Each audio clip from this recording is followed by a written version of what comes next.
Beasties. I'm Karin Whitnish, otherwise known as BATB Passion. And I am Janeen Hayes, J. Cole on Facebook or at Janeen on Twitter. And we're here to talk about episode 13 of season 2 of Beauty and the Beast, called Till Death. Yes. Got to admit, the first few times I saw it, I was still very mixed. Predominantly loved it, had some moments I didn't love so much, but the more I watch it, the more I like it. And can understand some of the stuff that was happening even behind the scenes, and picked up a lot more parallels to season 1 this time as well, which we will go into. So where are we starting with this one? Excuse me. Keep going. I'm going to start with the fact that I loved everything about the show except for the end. Yeah, except for the end, and we're going to talk about that ending Yes, soon. I loved everything about it. I liked the comedic side of Vincent. Yes, so did I. I liked the bromance between JT and Vincent. Yes, same. I liked everything about the episode. Of course, I didn't like the globuline kisses or however you want to pronounce it, the Catherine and Gabe kisses. Yes, I'm the same. I didn't like that. Couldn't quite work out why. But anyway, moving on from that, because we don't want to dwell too far into that. There was a bit of lip locking there, and I must admit, Sendel, it's really interesting how you do that, because away from the character of Gabe, I've said before, find you a really attractive man, really enjoy your portrayals normally on the screen of any other character I've ever seen, but something about you with Catherine makes my skin crawl. Wrong. It's just wrong. It's just wrong on every level. I want to pose this question to you. Why? Yeah, maybe because underneath it all, we still think he's too good to be true now. No, look, for me, it's not anything. Actually, you know what? I didn't like everything about this episode. Catherine annoyed the shit out of me, to be honest. Yeah, I'm going to hold back here too. Yes, I must admit. Yeah, I'm a little bit the same. She annoyed me because I can't understand why you can accept that person is no longer the person that he was, but she couldn't accept that about Vincent when he first came back from being kidnapped. And yes, you know, I do agree. She was contradicting herself. She was being hypocritical against the two of them, and I just thought, whatever. Yeah, I was a bit the same. Look, I know this is obviously part of her journey, and that it's... And actually what I did see in this episode is that Gabe plays into, I think, both of their psyches to a degree. Because remember when she first met him was in the ladies' change room when he was naked from the waist up and looking just a little bit fine. And wasn't Jay Ryan? No, it wasn't. Yeah, all right, it was. Would you stop that? No. Got to stop that. I am never going to back down from a naked from the waist up, Vincent. Oh, right. Well, I don't think any beastie would back down. But there's his finest side on earth. But remember Gabe's introduction? There was a little bit of there were some sparks, a little bit of chemistry. He said that anybody that would pass on the chance to get naked with Catherine, as far as he was concerned, was crazy. So there was that. But see, I just found that sleazy in the beginning. Yeah, okay. It might have been sleazy in the beginning, but look at that scene in hindsight. I guess it's to a degree always been there. He's always found her attractive, let's put it that way. And then, so he's found her attractive when he's met her. He's gotten to know her. She has saved his life. She belongs to Vincent. We know she belongs to Vincent, but so I can see why they're throwing Gabe at Catherine because of that history. And remember also in season 1 that Vincent was very insecure where Gabe was concerned. Yes. And that's really playing into his psyche again. And I think that's part of the memories that have come back for Vincent is that, and Sherry and Jennifer, kudos to you two. I don't know if you even realised that you did that. It might have been subconscious, but the Vincent in this episode was so season 1 Vincent. I said to Karen, I think the reason why Vincent was so close to being the Vincent that we all loved was because it was written by Sherry and Jennifer. Exactly. And they wrote most of season 1. Yes. And they know how to write Vincent. But in saying that, I'm going to say also kudos to Jay Ryan for his portrayal of Vincent. Oh, absolutely. Because next week he's probably going to be written by somebody else and he's going to be back to the tough, mean-ass Vincent to some aspect. Yeah. Yep. That he wasn't showing in this episode at all. So I'd be interested to see what happens next week. Yeah, and compare the two. Because the teleplay this week was by Sherry and Jennifer. We've taken note on that, and we want to compare this week's Vincent with next week's Vincent that I don't believe is being written by Sherry and Jennifer. I could probably even go back and watch last week's Vincent, although he was showing signs of not wanting, realising and acknowledging that he didn't want to be with Tori and that he wasn't. He didn't acknowledge that Catherine was where he wanted to be last week, but he was softening a little bit, But this week he was right, almost back to Vincent 1.0 again. And Karen's calling him Vincent 3.0 because it's another Vincent again. Yeah, to me, he's a good combination now. He's got that menace and that strength still, but he's got the softness and the gentleness of season 1 Vincent.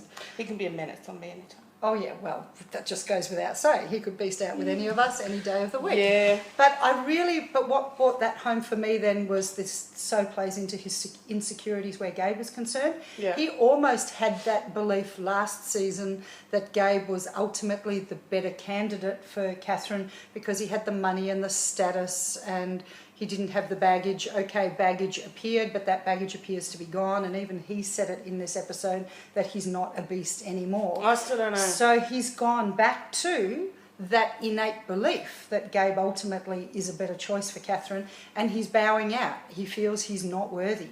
So this was so season 1 Vincent.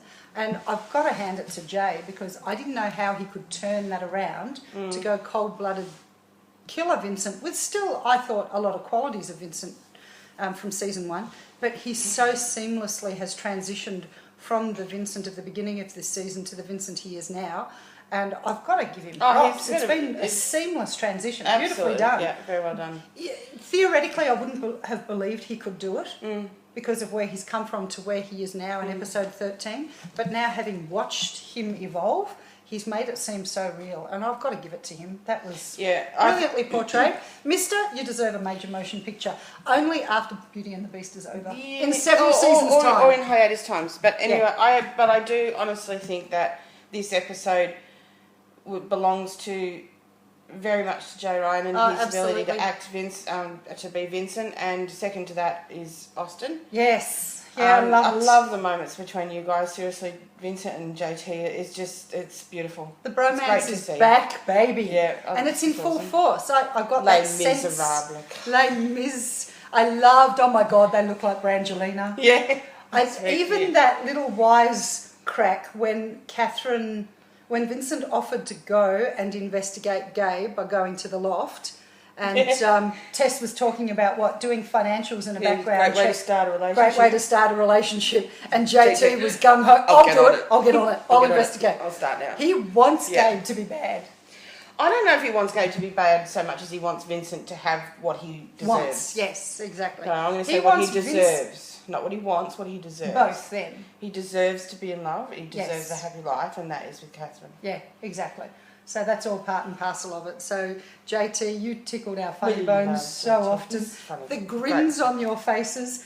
But we'll come back to that. Yes. I guess I just wanted to round off by saying that Gabe, in effect, plays into both of their personalities. I can see what you're saying. From season 1, because that's where the parallels are again for me.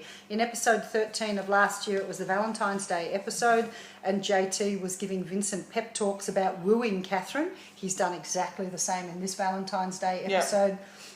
Gabe has played into both their personalities, both of their insecurities, and I guess Gabe is also safe. Because she was badly hurt by Vincent, rightly or wrongly, depending on how you look at it. To her, she was badly hurt. I didn't like that line about how badly her last relationship ended. No offence saying that to Vincent's face.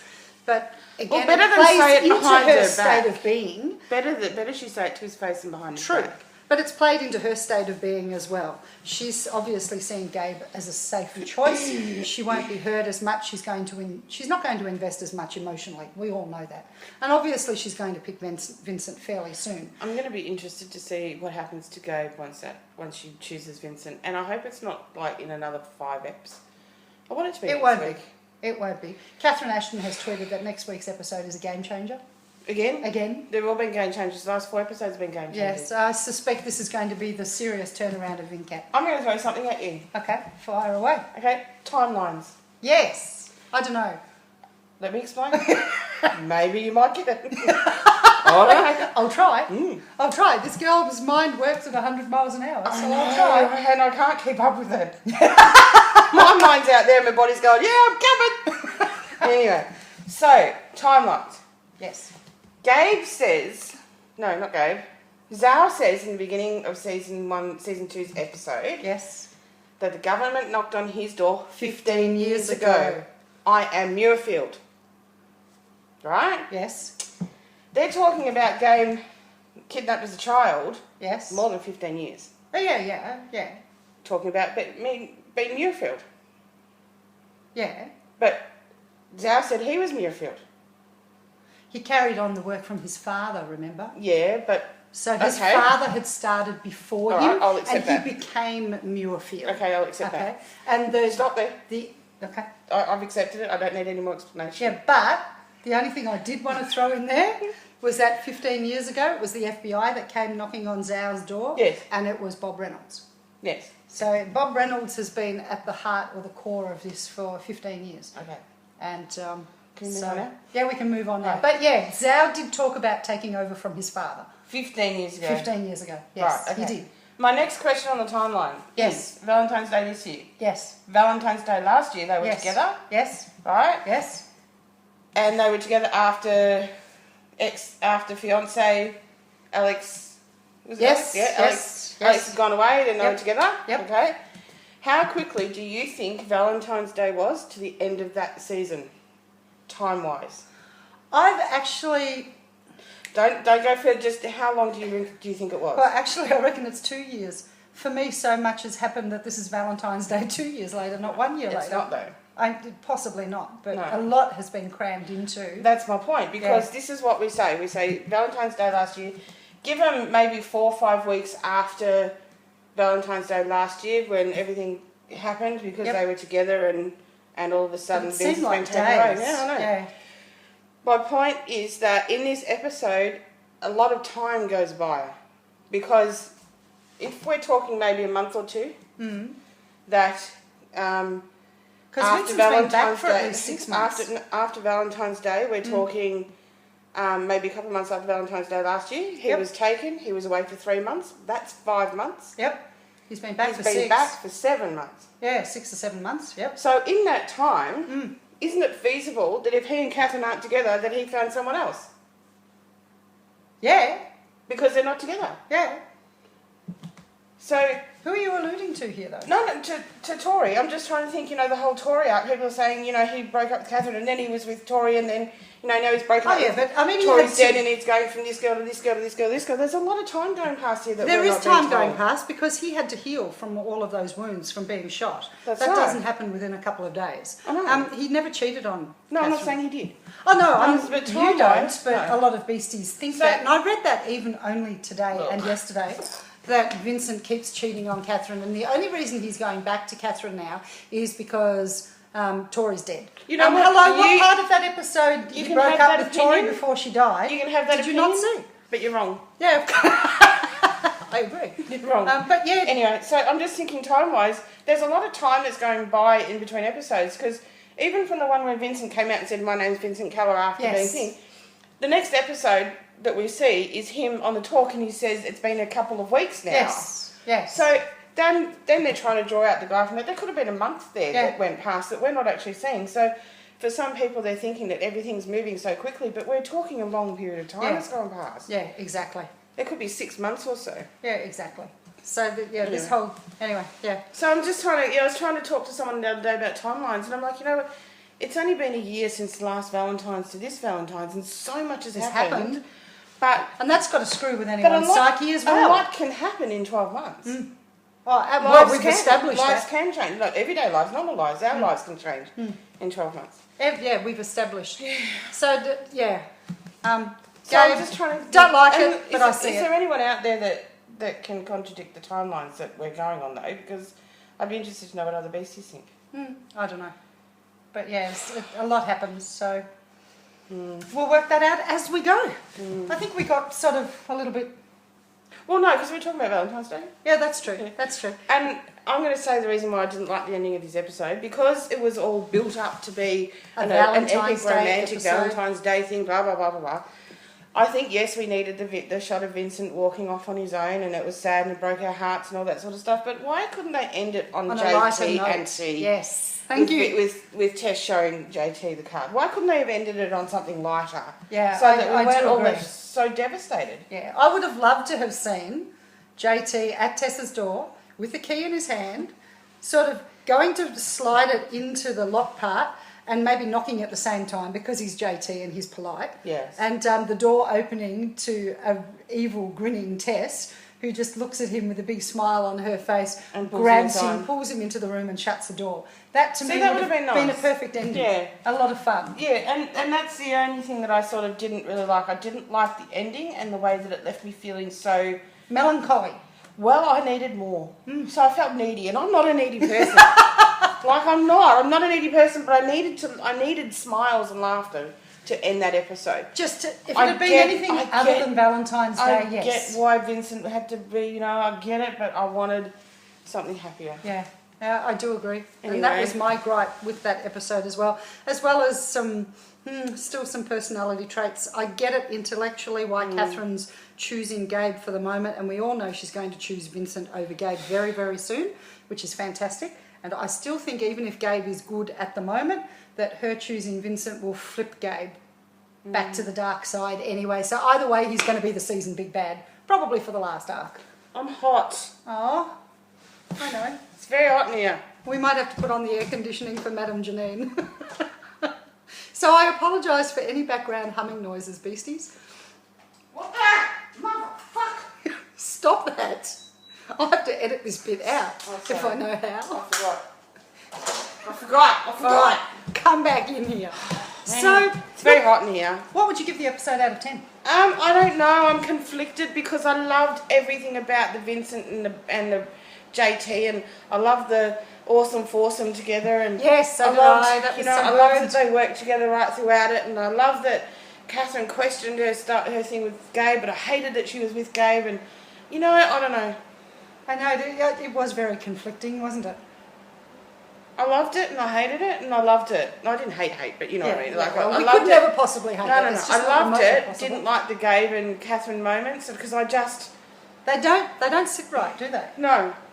Even though I understand intellectually where you were coming from with your epiphany the other day, I don't understand it. Because it's very obvious to me that Vincent still loves Catherine, and I don't know why Catherine's not seeing it. And that bit at the bar where she says to him, what are you trying to do? Prove to the fact that you're not still in love with me, or that you're over our relationship, whatever the words were. That you don't have to, well, hello, jealous. for you to even ask that question, you obviously think that that's what he's doing. So he's obviously in love with you. Yeah. But I guess it'll come back to that might finally prove it to Vincent as well, that she's given, for want of a better term, she's given Gabe a go. Who's allegedly in Vincent's mind right candidate. Hang on, right candidate. But she spurns the right candidate to go back to Vincent, will finally perhaps make him believe that maybe he's the one for her after all. Do you know right about now I'd be happy for it to be a dream? Yeah, I know what you mean. I still like the idea of Catherine waking up in bed and Vincent coming out of the shower and hopping into bed with her. I'd be okay with that because that means that Gabe just never happened. Sorry, Samuel, but Gabe, you need to go away. Get out of our lives. Yes, I must admit. Anyway, now... But, look, I can see now that it's going to bring them back bigger and better because there is a friendship. Mind you, I thought there was a friendship basis in season 1 as well. They were working on cases, they were flirting more. Don't you like how Vincent's going to be protective of his friend? Oh, friend, please. Friend. No, I like the protective. Yeah. Don't you stick your tongue down her throat. That's my throat. Get out of there. Of that kind of protective. All right. Protectiveness that is hiding jealousy. I loved it. Up, man. I love the fact... Gabe, don't get undressed with Catherine. The poor Vincent at the chapel when he was overcome by the fact that they were talking about weddings and romance and chapels and babies and marriage and pregnancy. And of course, the other thing too, folks, is that Vincent's out in the open. He's been officially identified as Vincent Keller. He's able to live in society again. So guess what that opens for him that wasn't there in season 1? Picket fences, marriage, cross-species DNA children. It opens it all up for him. So somewhere in the back of his mind... Especially now that they know what happens with a cross-species child. Yes. But I think Vincent is too good and would not allow a child to be born with his affliction. I agree, but there's got to be a part of him that goes, oh my God, what I couldn't even contemplate I can do because I'm back to the world. So actually, if I wanted to marry this woman that I loved, I could. There are no obstacles legally to marrying marrying her. Oh, that there's a whole heap of other emotional obstacles. He's just got to get rid of Gabe. Yeah, of course he's got to. See, Gabe should have been blown to smithereens. Yeah, that was a great scene. You are going to save me, aren't you, Vincent? If I was Vincent, I would have said, hell no. That's just not a no, that's a hell no. You're going down. Or up. Or out. Whatever. Or into 100 different directions. Yeah, so I'm going to spread you around the world because you're not going near my girl. Exactly. That's what should have happened. I agree. And Vincent should have said, no, I'm not going to save you. I'll save Catherine instead. Yeah, exactly. Gee, that could have worked so well. See, Vincent is too noble for his own good. Oh, so what? So just imagine if his arm had slipped. Something else now that Vincent's yet proven again to Catherine. Yeah, exactly. How but, his arm could have slipped. When he went to drag them both out the window, he could have had all the best intentions in the world, and his arm could have just slipped in that last second. And missed Gabe. And missed Gabe. Well, because I like Sendel, I would have been happy with shrapnel in the back. No, that wouldn't have worked. Do you know why? Why? Because then Catherine would have felt all sorry for him and would have tried even harder to make a relationship with him work. Oh, seriously? Yeah, see, that wouldn't have worked. It's death or nothing. I like death then. Sorry, I thought you might. Death is good. So what else about this episode turned us on? Well... that was the wrong terminology. We got to see legs and feet. That was exciting. Seriously, Catherine Ashton, what's with the goddamn robe? Yeah, we have discussed this before, Catherine. No robes. No robe. Just please. Not required. Okay. Mind you, we have had hints that there will be a half-naked Vincent next week. Please don't be a dream. Because it suddenly occurred to me, oh my God, what if Catherine has a dream about Vincent like she had the nightmare or the flashback about Gabe? No. I'm just hoping it's not. No, anyway. I need to talk about my epiphany. Oh yes, Janeen had an epiphany. I had an epiphany. And then we're also going to have a little bit of a chat. I've decided it has to be done about cyberbullying. Anyway. Your epiphany. Okay, my epiphany. Last week I was sitting there thinking about who am I? Yes. And all these changes and how everyone's saying who am I isn't necessarily about them in relationships with other people and they're supposed to be working on their own, etc., etc., etc., etc., etc. I'm thinking that the who am I has actually got nothing to do with who am I as a person in a relationship or out of a relationship. That's just happening as a byproduct. It's all about who are they from their DNA. Because as I said, Vincent coloured DNA from his mum and dad. Yes. Goes to war, he then gets injected with what he thought was synthetic DNA, so he became Vincent with synthetic DNA. Yes. He now finds out that it's a real living person or thing that DNA was injected into him. So who is he now? He's Vincent with a real life something DNA. So who's this Vincent now? Yeah. Who am I? Who is my ancestor? Because although my ancestors from the people that gave birth to me are over there, but that's not who I am anymore. I have changed. And for Catherine, she's now she wasn't. Who was her dad's name? Bob Reynolds? No. Thomas Chandler? Thomas Chandler and Vanessa Chandler's daughter. Yep. She's Vanessa Chandler and Bob Reynolds' daughter. So who is she? Yes. She's not the person that... her DNA is different. And now she finds out that she is connected to this jewel. Yes. Okay. So who is her ancestor? Because all she had before she found out about this was the legacy of Bad Daddy. Yes, correct. Right? Correct. And everything that he'd done that was bad to Vincent and, done nothing but hurt the people that she loved. So that was his legacy until she finds out about this gem, Rebecca. Yes. So her journey is about who am I in relation to this gem, not who am I as a person. Yep. And everything else that's happening out there is just a byproduct of Vincent coming back, being tortured, being different. She can't accept it. She's moving on now because she doesn't want to watch him be the person that he's not. That he still is. The person that she doesn't want him to be. She thinks he's still that person. So therefore, she's reacting against all of that. So all of that's just everything else that's happening. The whole Tory thing, the whole Gabe thing is just natural progression of what happened when he came back. And the whole who am I is about the DNA. Who are they? Because I think, you know how the gem controlled Tory? Yes. And took away the powers of Vincent. To a degree, although not as much. Right. Yep. But who can calm Vincent without needing the jewel? Catherine. Who can put her hand on his face and calm him down? Catherine. So is Catherine the jewel? Who knows? Is Catherine's DNA connected to the jewel itself? Who knows? Could be. And that, I think that's who Catherine is. And I think she may not be a beast per se, but I think her essence or part of her DNA is somehow connected to the jewel. Yeah. Would make sense because she does have a calming effect most of the time. Yeah. The only time actually she didn't really manage to calm him down was when Tori was in the picture, and we've already established that Tori had a everything about him. Yeah, and that so everybody still blame. Oh, you know, it's so easy to blame Tori's influence on Vincent, but that was a real physical, so almost biological influence on him. Well, Vincent said that he struggled to fight.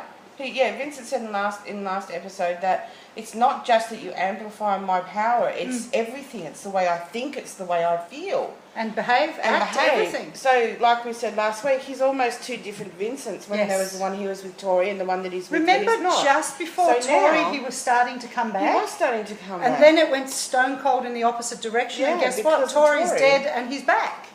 So it just shows you how strong her biological influence as a beast was on his beast. Because you look at where Vincent was coming to up until the time he connected with Tori at Tori. In that episode where he killed his father. Killed her father. Yeah, exactly. So I actually don't think this whole who am I is about who am I as a person, because they know that Catherine knows that she's a strong, independent woman. Yeah. She doesn't know what she wants, whether she wants Vincent, Gabe or what, but that's just because of the repercussions she's reacting of to everything that's happened to her. This is, I've said before, this is her own form of torment or her own form of uncharacteristic hell. You know, I guess in a way that this is the influence on her that's making her behave out of character, like Tori. But I don't think it's out of character for Catherine. When you look at everything that's happened to her, she fell in love with a man. He was taken away from her. He's come back completely different. She's asked him to choose her over his beast. He's chosen his beast.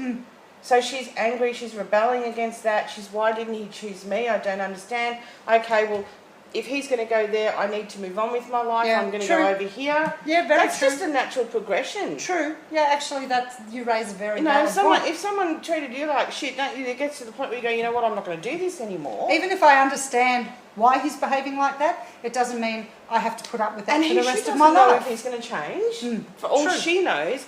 And she also doesn't understand to the extent that Tori was affecting him. Yes, correct. See, you're assuming that you know the full effect that Catherine has on, that Tori had on Vincent, that Catherine knows that. Yeah. She may not know it. I don't think she did know it. No, I agree. So all Catherine's doing is sitting back going, well, here's the guy that I chose. Now he's trying to push me into this relationship because he obviously wasn't in love with me. Because he went into a relationship with her. Well, he's obviously over me now. Yeah. Yeah, true. Because he just doesn't understand, she doesn't understand how Tori affected her.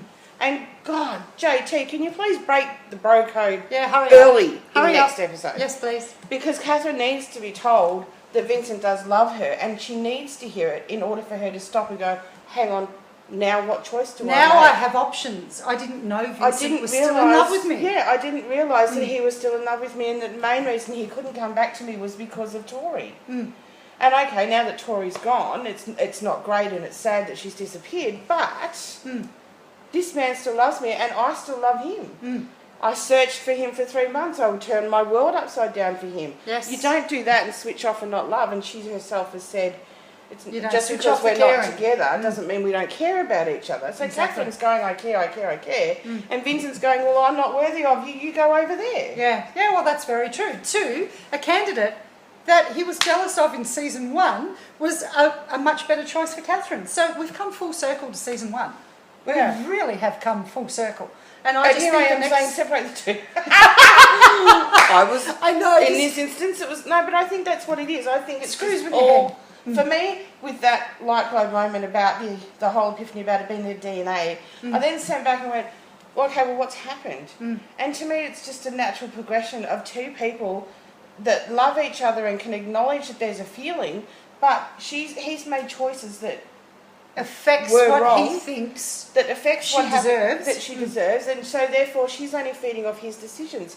He said because he felt he wasn't worthy of her, and of course also because he was a bit angry with bad daddy for everything that happened. I mean, why wouldn't you be? And also angry because you freaking shot me, woman. Yeah. So what? I mean. Yeah. Exactly. So that was my epiphany. That's a good epiphany. Then I think everything else is just a natural progression, and because they are destined to be together, and because they are meant to be, that it will naturally come back around to that when Catherine finds out that Vincent does actually love her, and the extent maybe that Tori actually affected him. I think that it'll be manifested in several ways. The fact that JT is obviously going to break the bro code. Yeah. Vincent will be in danger next week from what we can see. There's nothing like you putting the man you loved in peril to make you reevaluate, oh my God, I still do love him. I hate the idea of him not being in my life. Thought maybe Gabe sees Catherine's turmoil and says, you know what, you're still in love with him. Yeah, could be that too. Gabe could be the good guy. Yeah, he could. Look, let's face it. Away from it. Let's face it, because really, Catherine has gone after Gabe more than Gabe has gone after Catherine these last few episodes. Gabe put it out there that he was interested, and she's had to follow through. She's pursued it. She's the one that's going after him. You can't really hate him as such. Well, you can just, I know, you can hate the lip locks with Catherine, I do agree. Yeah. But it could be a combo of all of that. Gabe stepping back going, look, I'm sorry, but this is so unresolved. unresolved. Business, yeah. Vincent's in peril from a beast that's obviously bigger, badder and more dangerous. Oh, but is he? JT has broken the bro code and Catherine now knows. Probably told Catherine that, hey, guess what, the big guy is still in love with you, and like last year he just doesn't think he's worthy. And I just think he's trying to protect you and all this sort of and maybe Vincent stuff. I think we've heard that Bob Reynolds is in it again next week.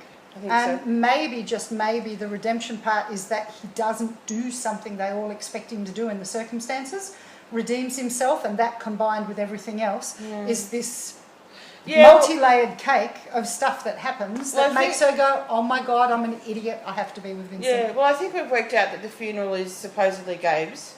Yeah, maybe Gabe's and Dana's. Gabe's and Dana's, fake funeral.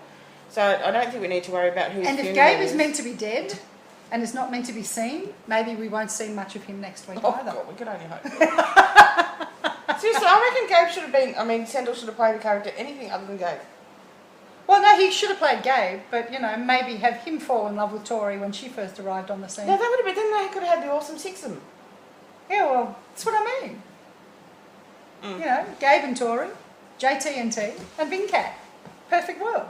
Because I do like Sendor. I like him gory. in the show. Gory. Gabe and Tori. Gory. Gory. And JT and T. JT and T, Gory and Vincat. I must admit that was the other thing I wanted in this week's episode. Other than a different ending, was a little more of JT and T. Can I say, Nina, your smile just lights up the screen. Room. Yeah. When you smile, that last scene, or the last scene of you and JT together, when you hold up the key and you smile, I swear to God, the whole screen was bright. Yeah, they all looked sensational this week. Oh, Catherine Ashton, the costumes were just... I actually tweeted to Catherine that they just looked stunning. They was just absolutely beautiful. And whether it was Catherine's dresses or Vincent's coat or JT's suit, or they just looked gorgeous. Yeah, they did. I do agree. Everything I have to say to whoever the editors are of this show, that you wasted 0.03 seconds on a kiss between Dana and Sam. Could have been pointed at Vincent. Seriously? What was a waste of 0.03 seconds? I could kiss you in exactly the same lack of love that they did there, except you got a funny face. I won't. No, you won't be kissing me on my face anytime soon. I know. But you know what? Seriously, 0.03 per second. I know. Put it on Vincent. Put the camera on Vincent and Catherine staring at each other. Yeah, I do agree. Or, no, see, in this episode, because Vincent... JT and T. Yeah, JT and T. We had to have more JT and T. They're not getting enough screen time for my liking. Their innuendos are there. They're indicating that there's something going on. And but we want to... We want more. We don't want to... Yeah, we doesn't have to be a full-on... see it. Yeah, it doesn't have to be a full-on Vincat love scene. Well, no, because I think the only love scene in Beauty and the Beast should be about Vincent and Catherine. But I'd love more between JT and T, because I think I tweeted to Austin that They're cute, they're charming, they're the cutest thing I've seen on television in years. They put a smile on your face. That's what I was going to do. I was going to get a brown nose and stick it on. Yeah, good. Yeah, Speaking of brown noses, we'll anyway, go into that a little bit later. So yeah, I think that's possibly covers the episode. Yeah. I really can't think of anything more. I loved it, and there were moments that I hated, but I loved the moments that I hated too. Yeah, exactly. You know, right. and like if I'm going to rate it, yeah, the pressure of a rating. Yeah, I'm at 8.5. Yeah, 8.5. I would agree. I'm so looking forward to the next couple of episodes. Like, you have no idea. I am hanging. Look, the whole way through this episode, I was laughing and I was smiling, and yeah, I must admit there are a lot of smiles with the humour. And there was a couple of little. My favourite scenes is when Vincent sees the flowers under the desk and he looks up and Catherine says something to him, he goes, "What?" And he's like, nearly almost throws himself at her. I think that's gorgeous. The bit where he takes the drink and Gabe says he's got to have another. She's got to take a different date. That was fun. I like and that. And they all look at Vincent. But I loved Catherine's face when she realised that Vincent was looking at her after she had acknowledged that it was Valentine's Day. Catherine's just gone, "Oh shit." Yeah, exactly. You know, like whoops, sprung. No, I think it was more a case of, oh my God, I Valentine's Day last time was with him, and you know, I think it was the awkwardness. I love Catherine's face. Yeah, I know. Look, as I will never, ever discredit Kristen Krug as an actor. Oh, never. I think she's unbelievably good. Just don't necessarily like everything her character does in the show, but that's not her fault. She does it brilliantly. I love Kristen Krug. I think she's brilliant, and we probably don't give you enough. We probably don't shout out to you enough in these videos because to us it's just you're always brilliant. Yeah. And you tend to take that kind of brilliance for granted. So we do apologise for not pointing you out, Kristen, because we do absolutely love your work. We don't necessarily, like Karin said, agree with characters' choices all the time, but you know, love your work. And look, as women, we are naturally going to gravitate to the hot man in the show. You always look pretty, and I hate you for that. I would say that with love. And you know, it's difficult to get past Vincent. Let's face it. Unless JT's on the screen. Well, yeah, I look at JT. More and more and more and more, I'm looking for JT and T. I know Vincat's returning. I know they're coming back. We know this for a fact. Yeah. So while all that's playing out, I come away going, I want more JT and T. I just love JT's character. I love the character of JT. I think he's the everyman. He's the one that I loved his references to Les Mis. I loved his pep talk to Vincent about wooing Catherine. I love the fact that he ships them. JT ships Vincent and Catherine, which is such a turnaround from the JT of the first half of the first season, and it's wonderful to see. But he also ships Tess. Now, thank you. That's the best segue. I should be on television. Yeah, is she good or is she good? Not really. Beasties, we had to do this because some of our favourite moments have a tendency to involve Austin as JT. Now, Austin, as we know, published on Facebook a couple of days ago, and boy, that was great. My response to his poem caused some interesting we'll worry about social media backlash, but we'll worry about that later. But I just read this poem and went, oh my estimation of you has just gone up. Austin Basis is a writer. We know you're a writer. You do fabulous work as well as being an actor. Published his own poetry book. Electronic copy. An electronic copy. I think you've read it. I have to get it. No, I think I've read bits of it, but I've got it. Yeah, I haven't actually. But anyway, as his character JT, I've watched everything Austin that he's been has written a poem, and it's called "Don't Mess with Tess." And Austin, thank you very kindly for your permission to read this out loud. That's one of the other reasons we love you, is that you respond, you engage, we ask questions, you answer them. So in dedication to you and to JT and to more JT and T scenes BATB writers, we read the poem by JT dedicated to Tess. One dark day in the middle of the night. No? It's called Don't Mess with Tess by JT Forbes. The sign says, don't mess with Tess, but I wanna mess with Tess. She's got legs and she knows how to use them. ZZ Top, eat your heart out. Attitude for miles. It's a snark sandwich for lunch every time I see her, but I love it. Each barb she throws shocks my heart into beating faster, like a sexy Latina defibrillator. I said it right. Just there to make me feel alive, but I die again and again just to feel that jolt. I get the feeling we're having sight gags here. And in brackets, ooh, daddy. She's like the M&Ms of tough girls. There's a thin candy shell of machismo protecting her milk chocolate heart. Cut it out. Oh, not there? And sometimes she's got some crazy nuts thrown in there. Don't go there. But that's a welcome treat, especially to this diabetic Don Juan. Melts my heart, not my hands. Have I told you about her lips yet? Oh, those lips. Cut that out. They are the weapons of a devilish saint. Stop it. I'm sorry, Austin. No disrespect to your poem, I'm sorry. One kiss will leave you dreaming for months. Two will be enough to live on for years. But it's her smile, which we've already talked about, that will make your soul shiver. It's actually more of a smirk, the J.D. Salinger of smirks. Where she goes, or when she goes full smile, her inner geek snorts its way into being. Don't do it. And all is right in the world. And her shyness is her true gift. You would never think the Valiant could be so vulnerable. A bat of those eyelashes and her innocence is revealed. Bravado betrayed. But like a momentary mousetrap, slammed shut before you can compliment her, acknowledge her grace. Orange may be the new black, but Tess is the new woman.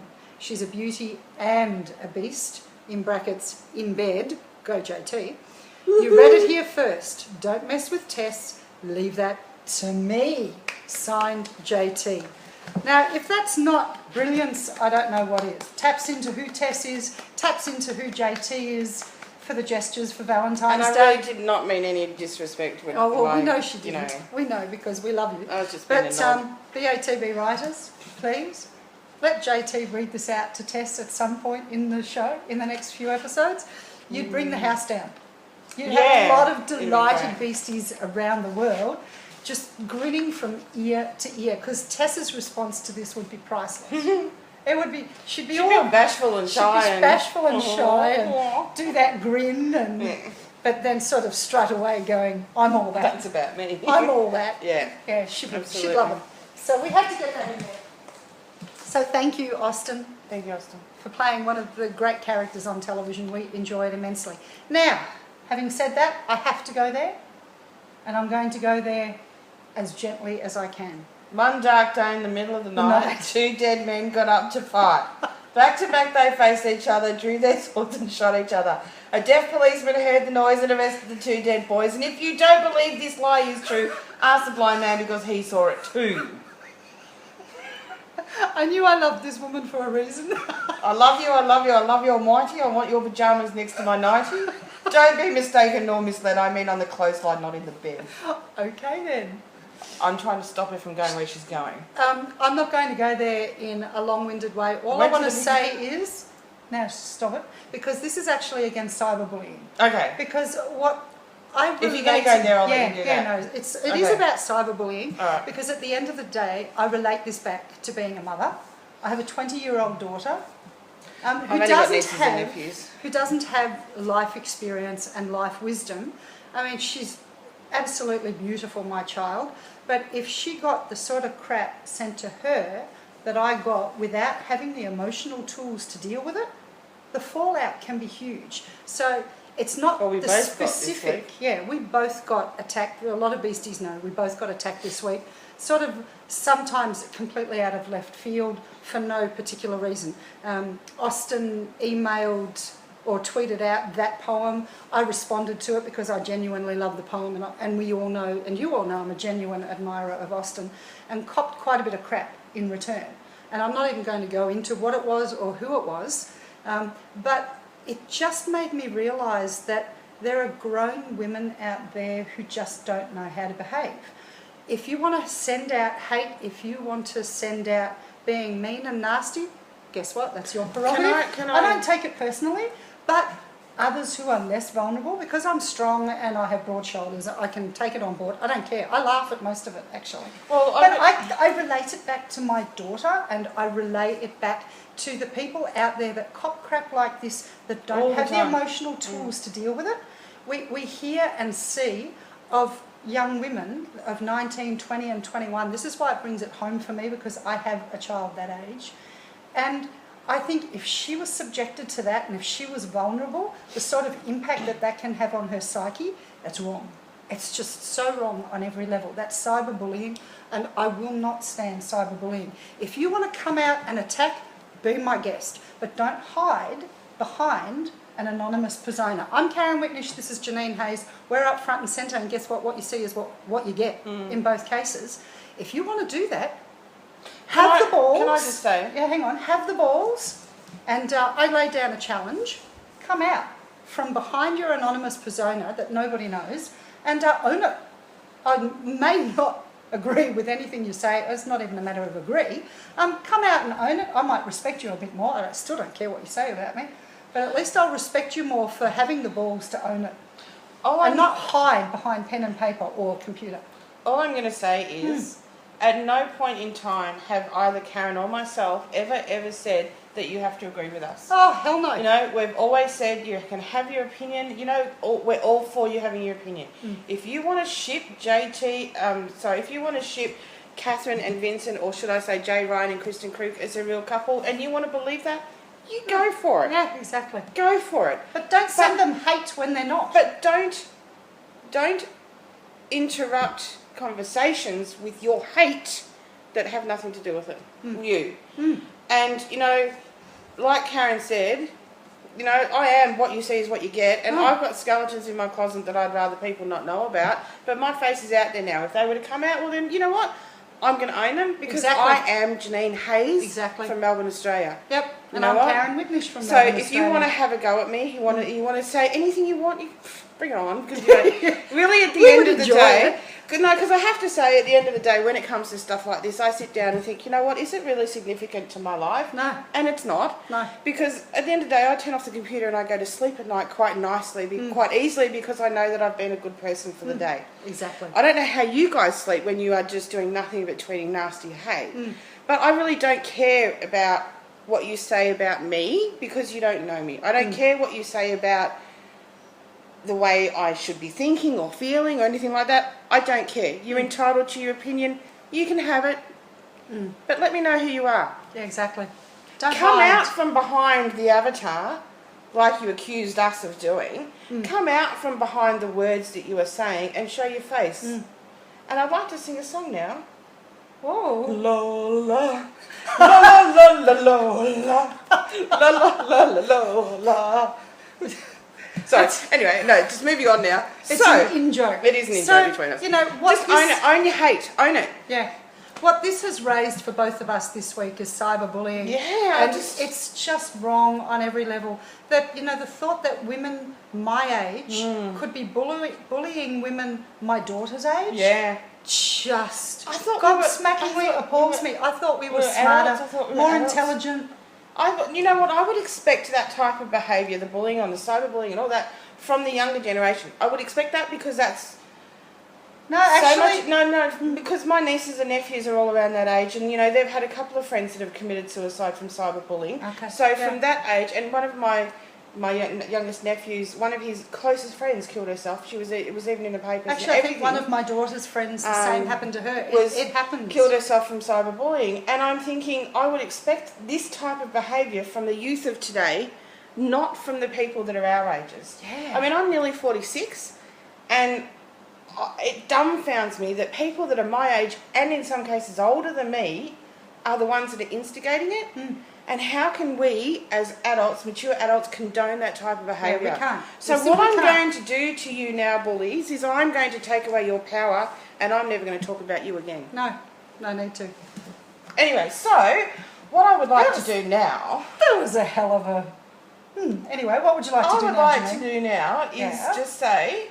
I love Beauty and the Beast. Oh, absolutely. And I can't wait for season 3. And having said that, we're about to shoot a very short video for the campaign for season 3.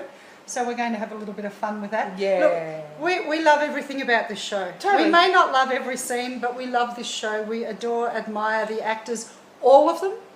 Doesn't matter who it is on this show. Yeah. The writers, I even the like cast. the guy that cleans up the set afterwards. Yeah. You know, that's how much I love this show. Yeah, we do. We do. It's great. Because let's face it, we spend hour after hour after hour on this show because we love it so much. It's in our blood. You don't do that if you're not totally emotionally invested genuinely in a show, you wouldn't do what we do. And we love doing it, and we hope you guys do too. We've had to, hit a few truths home at the end of this one this week because it did raise its really ugly head this week. Oh, and to Lindsay and Ellie. Yes. The blog that you put up. Yeah, it's great. Loved it. Yes. Addressing exactly the same issue as what we just spoke about. Yep. Go and read it. Yeah, no, they do a really great blog. That what this show has inspired, that is 99% good. Oh, hang on. Ellie and Lindsay, you said you agreed with 99% of their reviews. It was 0.00.1. Oh, whatever it was. What was it that you didn't agree with? Just the ending. I would have swapped the ending around. Yes, I would have just had JT and T as the last scene. Yes. And I agree with it. Well, I agree with them that they needed to have Vincent walk off on his own and that they liked that scene. I like the scene, but just not as the last scene. Yeah, exactly. So I did agree with you 99.9.99997%. So it was just a little bit that I thought, I would have liked it to have ended on a happier note, but like you, I saw a lot of parallels between season one and the parallels in this episode really. And I'm really excited for next week. And next season, absolutely. And next season, and beyond. Absolutely. Buzz Lightyear. Mind you, a JT and T Tango spin-off. Well, I think I would be able to watch that. Yeah, I reckon I would too. I think it'd be all right. Anything that Jay Ryan goes to, Austin Basis goes to, Kristen Groot goes to, Nina Sandrello goes to, in several years' time.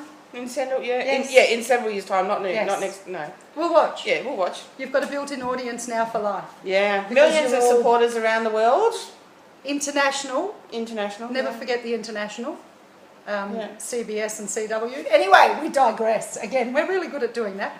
Beasties, thank you for listening to us. Yeah. We've had a lot of fun. Austin, thanks for your time. Thank you. You were the knight in shining armour this week. I want to thank you too, Austin, for sticking up for my forever Beastie best mate here because I wasn't around to look after her. Not that she needs me to look after her, but you know what I mean. I wasn't there to support you. So Austin, and to Becca Marsh, and to... There was a couple of other people that really supported you. From me, thank you. Yeah, no, that was just awesome, and it just shows how great you are and how you could ever get anything other than fabulous positivism. Does my head in, but that's a whole different story. And I actually liked, there was I saw on a post today that someone had sent something to Austin apologising for the fact that you always get slammed when you come on social media, when all you are is there for us as you're an example of how it should be done. It should be done, and I just want to second that message to you that I am sorry for those beasties that do nothing but put you down or tweet hate and tweet anger, and that's to the whole cast. So absolutely. Yeah. Anyway, this is it. Yeah. I reckon we've covered it. We're going to be back next week. I might try and laugh next week. No, we did laugh. We've got to cover episode 14 next week. What's it called? It's called Redemption. That's right, it is too. So I did know that. I was just checking to make sure. So we'll be back next week for that. And thank you for listening to us again. And have we hit the hour yet? No, it's 53 minutes. It's time to go now. Okay, it's definitely time to rock and roll. It's going to take a while to get this up, but I think I'm learning. Hopefully not 3 days. iMovie thing. Hopefully not 3 days next time. Come on, I'm waiting for it to come up to go, is it up yet? Yeah, well, Anyway. We get there, we get there. To our Beastie family, we love you all. To our Beastie cast and crew, we love you all too. And what she said. Yeah, and we both love wearing brown noses anyway. You know what? I'm okay to have a brown nose because I can smell the shit from here. On that note, Beasties, we will be back next week and we will talk to you very, very soon. Peace out. Bye. Got my nail fixed, by the way. Ciao.